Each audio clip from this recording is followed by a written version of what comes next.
Daniel Turner, now part of the Future, founder and CEO, taking a look at the utility angle on a lot of this that we miss. Daniel, always good having you. You know, obviously Hawaiian Electric stock has been careening on this and whether they were too little too late to respond to a lot.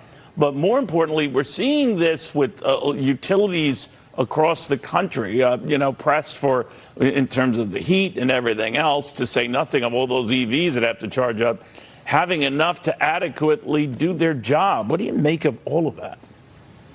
Yeah, the federal government and local and state governments are really putting utility companies in a bind because they're passing policies that are not based on science or math or engineering or even markets. They're passing policies that are based on politics. So whether it's Maui or my home city of New York, where they come up with a really arbitrary number, 50% of the grid has to be green by the year 2030.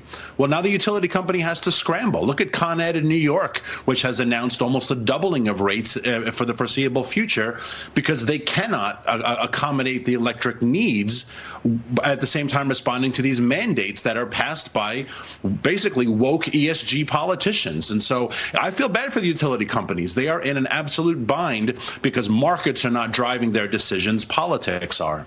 You know, even before the woke push, I grant you that is a significant factor here. We had a lot of the grid that was compromised or was not up to handling the demand that they're facing now. You know, electric vehicles a year ago were about 3% of all sales. Now they're over 8%. That's hardly conquering the world, but it's a significant jump in demand. And I'm just wondering if what happens in places like Maui and what happens in rolling brownouts that we've seen in parts of the Southwest is a preview of coming attractions.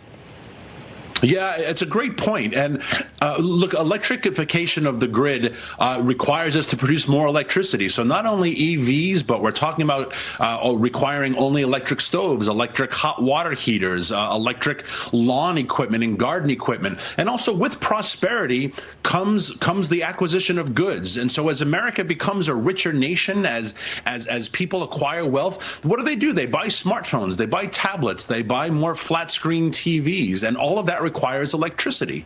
So yeah, if the electrical grid companies aren't able to produce enough electricity, what's going to happen to basically our entire economy and quality of life, which requires it? So you would like to think that we'd see policies producing more electricity, going back to opening nuclear plants like Indian Point in New York, opening up even old coal and natural gas plants again, and electrifying the grid enough, and then worrying about this transition and let market forces decide that, not political forces. Yeah, we have a lot of energy old senators here, so let's be all in on everything we do right here in the U.S. of A, to your point.